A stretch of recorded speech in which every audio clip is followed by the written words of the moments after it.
Hello, আসসালামু আলাইকুম। কেমন আছেন সবাই? আশা করছি ভালো আছেন। আলহামদুলিল্লাহ আমি আপনাদের দোয়ায় ভালো আছি। শুরু করছি আমাদের আজকের ভিডিও। আমাদের আজকের ভিডিওর টপিক হচ্ছে কিভাবে আমরা মিডজার্নি দিয়ে আমাদের ব্লগ আর্টিকেল গুলার জন্য বা অ্যামাজন আর্টিকেল গুলার জন্য বা হোয়াটএভার যেকোনো ধরনের আর্টিকেলের জন্য আমরা এক্সাক্ট প্রম্পটস তৈরি করব এবং কি সেই প্রম্পটের মাধ্যমে আমরা মিডজার্নি থেকে ইমেজ নিব। এই বিষয়টা কমপ্লিটলি আমরা আজকে লাইভে দেখব। শুরুতেই বলে নিই, আমরা যারা ব্লগিং করতেছি তাদের জন্য ইউনিক ইমেজের কোনো বিকল্প নাই। আমরা যারা ক্যানভা দিয়ে এডিট করি বা যা কিছু দিয়ে এডিট করে কাটছাট করে যা করতেছি কেন সেগুলোর থেকে সবচেয়ে বেটার হচ্ছে ইউনিক ইমেজ। কারণ ইউনিক ইমেজ যদি আপনি এর মাধ্যমে তৈরি করে নিতে পারেন এবং আপনি যদি গুগলে সার্চ করে দেখেন এই ইমেজটা গুগল ছাড়া আর কোথাও নাই, তাহলে হচ্ছে কি সেটার থেকে বেটার আর কিছু হতে পারে না। তো এই কারণে আমি এই ভিডিওটা তৈরি করা যে মিডজার্নি দিয়ে আপনি আপনার প্রত্যেকটা সেকশনের জন্য আপনি চাইলে ইউনিক ইমেজ তৈরি করে নিতে পারবেন এবং একটা ভ্যারিয়েশন না, আপনি 4টা ভ্যারিয়েশনে পাবেন। সেই ভ্যারিয়েশন থেকে আপনি যে কোনো যেটা আপনার প্রয়োজনীয় বা যেটা আপনার এক্সাক্ট মনে হচ্ছে সেই জিনিসটা আপনি নিতে পারবেন। তো সেটা কিভাবে নিব? প্রথমে আমাদেরকে একটা এক্সটেনশন ডাউনলোড করে নিতে হবে আমাদের চ্যাটজিপিটির সাথে ইউজ করার জন্য। স্ক্রিনে যাই, আমরা দেখি। প্রথমে আপনাদেরকে AIPRM ফর চ্যাটজিপিটি এই এক্সটেনশনটা আপনাদেরকে ডাউনলোড করে দিতে হবে। ইনস্টল করে নেওয়ার পর আপনি আমার চ্যাটজিপিটি অ্যাকাউন্টে লগ ইন দিবেন, দেন আপনি এই ধরনের সবগুলো ফর্মস এখানে পাবেন। রেডিমেড কিছু ফর্মস আছে এখানে প্রায় 3400 প্লাস। এখান থেকে আপনি হচ্ছে টপ 2 নম্বরে ওই 3400-র মধ্যে দেখেন টপ 2 তে আছে এই প্রম্পটসটা, যেটা আমি ইউজ করি, আমার ক্লায়েন্টের জন্য ইউজ করি। আমি রিসেন্টলি একটা প্রজেক্ট করছি যেগুলো হচ্ছে আমার ক্লায়েন্টের সবগুলো ইমেজ মিডজার্নি দিয়ে করে দিতে হয়েছে ওকে, ও অনেক বেশি স্যাটিসফাইড।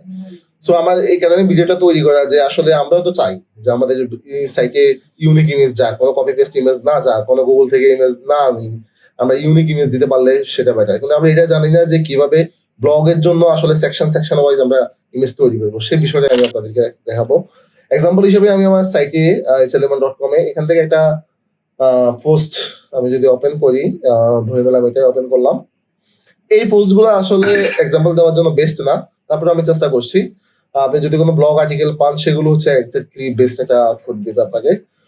দেন চ্যাটজিপিটি ফেড অ্যাকাউন্টে গিয়ে আমি চ্যাটজিপিটি ফোর্স সিলেক্ট করে মিডজার্নি ফর্মসটা এখানে জাস্ট ক্লিক করলাম। বলে নিছি আগে যে এক্সটেনশনটা আপনাকে মাস্ট ইনস্টল করে নিতে হবে, না হলে আপনি এই ধরনের ইন্টারফেসটা পাবেন না। নেওয়ার পর হচ্ছে আপনি এই ফর্মসটাকে সিলেক্ট করে দিবেন। এটা হচ্ছে কেনি, নামটা মনে রাখবেন যে কেনি কিনা। সিলেক্ট করে দেওয়ার পর আমি হচ্ছে এই আর্টিকেলটার ফুল আর্টিকেলটার জন্য একটা ফর্ম চাচ্ছি। তাহলে আমি কি করব? পুরো আর্টিকেলটাকে আমি সিলেক্ট করব। আমি পুরো আর্টিকেলটাকে সিলেক্ট করে নিচ্ছি। ওকে, সিলেক্ট করা শেষ এবং হচ্ছে আমি এখানে এসে জাস্ট পেস্ট করে দিব আমার আর্টিকেলটা। দেন চ্যাটজিপিটি 4 এ কি করবে? চ্যাটজিপিটি 4 এ আমার পুরো আর্টিকেলটাকে বুঝে সে আমাকে একটা প্রম্পটস আমাকে লিখে দিবে। অনেক সময় চ্যাটজিপিটি 4 এ এই সমস্যাটা হবে, একটু আগে যেটা আপনারা দেখছেন যে নো রেসপন্স। এটা কারণ হচ্ছে চ্যাটজিপিটি 4 এখনো লং মেসেজ গুলা নিতে পারে না, কেন জানি, এটা হচ্ছে ওর উইক পয়েন্ট হয়তো বা। আমি 3 দিয়ে ট্রাই করি, দেখেন 3 কিন্তু ইজিলি নিয়ে নিছে। এটা কিন্তু চ্যাটজিপিটি 4 এ নিতে পারে নাই। চ্যাটজিপিটি 4 এ এখনো লং ফর্মস গুলা একটু খুব কম নিতে পারে, এটা এখনো অনেক স্টেবল না। এই দেখেন এখানে ফর্ম 1, ফর্ম 2, ফর্ম 3, 4 এবং 4টা ফর্ম আপনাকে দিবে, 4টা ভ্যারিয়েশনে। এখান থেকে আপনি চাইলে যে কোনো একটা আপনি চুজ করে নিতে পারেন যেটা আপনার আর্টিকেল হয়, যেমন বিএমআই এআই ফরওয়ার্ড টুল গিভ ফ্যান্টাস্টিক সেটিংস আর রাইটার সোর্স। এটা আমার কাছে ভালো মনে হচ্ছে। বি5 মানে হচ্ছে আপনি মিডজার্নির পেড অ্যাকাউন্টে এটা দিতে পারবেন। যদি আপনি ফ্রি হন তাহলে আপনাকে এটা ম্যানুয়ালি চেঞ্জ করে বি4 করে দিতে হবে। ভার্সন 4 পর্যন্ত হচ্ছে ফ্রিতে সাপোর্ট করে মিডজার্নি, ভার্সন 5 এর জন্য হচ্ছে আপনাকে পেড অ্যাকাউন্ট চালাতে হবে। ঘন্টায় $8 মেবি।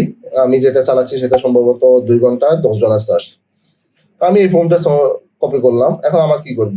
আমি হচ্ছে এটা কিন্তু আমি আমার ফুল পোস্টের জন্য একটা ইমেজ তৈরি করতেছি। এটা জাস্ট আমি কপি করে, আমার কাছে এই ফর্মটা ভালো লাগছে, আমি কপি করে আমার মিডজার্নি ফেড অ্যাকাউন্টে গিয়ে আমি জাস্ট এখানে ফর্মটা দিলাম। দেওয়ার পরে এটা আসলো, আমি জাস্ট সেন্ড করলাম। দেখেন কি হয়, ম্যাজিকের মতো এখানে হচ্ছে আমার ফর্ম ইমেজটা তৈরি হয়ে যাবে। একটা ফুল কমপ্লিট ইউনিক ইমেজ আমি পাবো 4টা ভ্যারিয়েশনে, U4, U1, U2, U3, U4, total 4টা।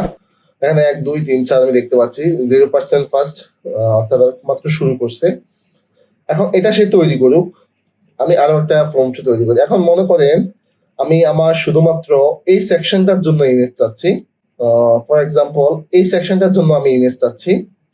তাহলে শুধুমাত্র আমি এই সেকশনের যে কন্টেন্টটুকু আছে, আমি এই কন্টেন্টটুকুকে কপি করে চ্যাটজিপিটিকে দিব আমার ওই ফর্মটার এগেইনস্টে, এখানে আমি দিলে এনাফ। দেওয়ার পরে দেখেন সে এটার জন্য আমাকে আলাদা করে প্রম্পট তৈরি করে দেবে। দেখেন এই প্রম্পটটা আগের প্রম্পট গুলো কিন্তু সেম না, আপনি যদি এটাকে ক্রস ম্যাচ করান সেম হবে না কখনোই। দেন হচ্ছে আপনি এখান থেকে আপনার যে ফর্মটা ইউজুয়াল এটা আপনি কপি করে নেবেন। এখান থেকে আসেন, এখানে আসার পরে আপনি দেখেন যে জিনিসটা আপনার কাছে ভালো লাগে, যে প্রম্পটটা আপনার কাছে ভালো বেটার মনে হচ্ছে, এই প্রম্পটটা আপনি এখান থেকে নিতে পারেন। আমি আগেই বলেছি যে সিঙ্গেল প্রোডাক্ট রিভিউর ক্ষেত্রে এটা অত বেশি ভালো কাজ করবে না, কারণ হচ্ছে আমাদের প্রোডাক্ট ছিল ব্রেম ফ্রেমওয়ার্ক নিয়ে, কিন্তু সে আমাকে রিলেভেন্টই দিছে, কিন্তু সেটা হচ্ছে অন্য রিলেভেন্ট। অন্য রিলেভেন্ট বলতে সে টেকনোলজি বেসড আমাকে ইমেজ দিছে, কারণ আমাদের এখানে হাইটেক রুম কন্ট্রোল যা যা বলা আছে তাই। এখন আমি যদি ম্যানুয়ালি লিখতে পারি তাহলে সে আমাকে দেবে, ম্যানুয়ালি তো এতগুলো কাজ পসিবল না। কিন্তু ব্লগ আর্টিকেলের ক্ষেত্রে এটা সুপার ডুপার কাজ করে। আমার উপরের দিকে যদি আমি যাই, দেখেন এগুলো সবগুলো ব্লগ আর্টিকেলের জন্য ইউনিক ইমেজ তৈরি করা। দেখেন ইভাইক নিয়ে কাজ করছিলাম যখন, তখন ইভাইকের জন্য হিউজ ইমেজ আমি করে দিয়েছিলাম আমার ক্লায়েন্টকে। প্রত্যেকটা ইমেজ দেখেন, এটা দেখলে বোঝাই যায় না এটা কি ইউনিক, না এটা কপি পেস্ট, না এটা কারো মোবাইল থেকে তোলা, এটা একবারে রিয়েল একটা ইমেজ আছে। এরকম আপনি ব্লগ আর্টিকেলের ক্ষেত্রে প্রচুর সুন্দর সুন্দর ইমেজ পাবেন। এখন এখান থেকে মনে করেন আমার এই ইমেজটা 3 নম্বর ইমেজটা পছন্দ হয়েছে, আমি এখানে ইউ3 ক্লিক করব। আর যদি আমার বাসনগুলো পছন্দ না হয় তাহলে আমি বাসন ক্লিক করলে নেক্সট আরো একটা বাসন ওরা আমাকে দিবে। এখন এটা হয়ে যাওয়ার পরে আমি জাস্ট ওপেন ব্রাউজারে ক্লিক করলে ইমেজটা আমার চলে আসবে ডাউনলোডের জন্য প্রিপেয়ার হয়ে। দেখেন এখানে লোড নিচ্ছে, খুব সুন্দর একটা ইমেজ। এমনকি আমি যদি এটাকে লেন্স সার্চ করি, গুগলে সার্চ ইমেজে ক্লিক করি, আপনি দেখতে পাবেন যে এদিকের বক্সে এটা গুগল লেন্স অটোমেটিকলি সার্চ করবে যে ইমেজটা গুগলে আছে কিনা বা কেউ দিছিল কিনা এই ধরনের ইমেজ। দেখেন একটা ইমেজের সাথে এটা ম্যাচ করবে না, এটা সিমিলার কাইন্ড আপনি ইমেজ পাবেন কিন্তু ওইটার সাথে এটা কখনোই ম্যাচ করবে না। তো এই মেন ইমেজটা আমার তৈরি হয়ে গেছে, আমি জাস্ট এটাকে ডাউনলোড করে আমার কিওয়ার্ড দিয়ে অপটিমাইজ করে আমি এটা আমার পোস্টের মেন ফিচার ইমেজ বা আমি পোস্টের মেন ফন্টে এটা দিতে পারি। যেমন হচ্ছে এই জায়গাটায় আমি দিতে পারি, এখানে আমি ইমেজটাকে দিতে পারি রিপ্লেস করে। কারণ আমি যখন আরো একটা ফর্ম তৈরি করতে গেছি, এটা হচ্ছে ফর্ম 4টা আমি নিলাম র্যান্ডমলি, আপনাদেরকে দুইটা দিয়ে করে দেখাই। এটা হচ্ছে আমি যে সেকশনটার জন্য নিছি সেটা হচ্ছে এখানে, এটা হচ্ছে এই জায়গাটা সেকশনটার জন্য আমি নিছিলাম। সে দেখেন আমি ফর্মটা চেঞ্জ করার পরে সে এটাকে তৈরি করতেছে এবং এটাকে ব্যাম ওয়ার্ক অ্যাপসমো, এটাকে সে ভালোভাবে বুঝতে পারছে। মিস্টিক্যাল বোরিং, আপনি জাস্ট এটাকে যদি একটু চেঞ্জ করেও দিতে পারেন সেক্ষেত্রে আপনি অনেক বেটার আউটপুট পাবেন। ইভেন আপনি যদি মিডজার্নিকে আরো একটা কমান্ড করতে পারেন যে আমি ইমেজ দিয়ে দিচ্ছি, তুমি এটাকে আমার জাস্ট বেটার ভার্সন প্রোভাইড করুন, সেটাও আপনি করতে পারবেন। এটার জন্য একটা ফর্মট আছে, আমি ওই ফর্মটা আমার ভিডিও ডিসক্রিপশনে দিয়ে দিব, আপনারা ওটাকে নিয়ে খুব ভালোভাবে ইউজ করতে পারবেন। দেন আমি দেখেন 4টা ভ্যারিয়েশনে সেই 93% কমপ্লিট করে ফেলছে এবং ফার্স্ট কমপ্লিট করে ফেলছে। আমি এখান থেকে যে ইমেজটা ভালো লাগে আমি জাস্ট হচ্ছে 3 সেই ইমেজটাকে নিয়ে নিলাম।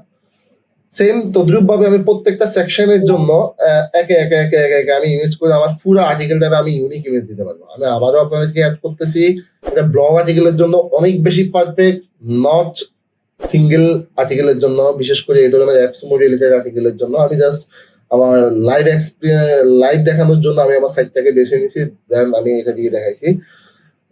না হলে আমি রিয়েল কোনো একটা সাইট দিয়ে দেখাতাম। সো এটা আপনারা এক্সপেরিমেন্ট করেন, এক্সপেরিমেন্ট করলে আপনারা দেখবেন ভালো আউটপুট পাবেন। এবং হচ্ছে যদি আপনি একটু মডিফাই করে দিতে পারেন এখানে, তাহলে আপনি ওটা খুব সুন্দর একটা ইমেজ দিচ্ছেন। দেখেন ওয়ালপেপার দেওয়ার মতো একটা ইমেজ, দেন আপনি এটাকে নিয়ে ইয়েতে দিতে পারবেন। সো আমার মেন কনসেপ্ট ছিল এটাই যে আসলে কিভাবে আপনি মিডজার্নি দিয়ে আপনার ইমেজ তৈরি করতে পারবেন এবং আপনাকে কোনো ধরনের ফর্ম চ্যাটজিপিটিকে লিখতে হবে না, জাস্ট একটা এক্সটেনশনের মাধ্যমে আপনি সিলেক্ট করে দিবেন, আপনার জাস্ট কমেন্টটা দিবেন তাহলে হয়ে যাবে। সো এই ছিল আজকের ভিডিও, আশা করছি আপনারা বুঝতে পারছেন ভিডিওটি কেমন লাগলো। এটা আমার ভিডিও কমেন্ট সেকশনে কমেন্ট করে জানাবেন। ধন্যবাদ সবাইকে, টাটা।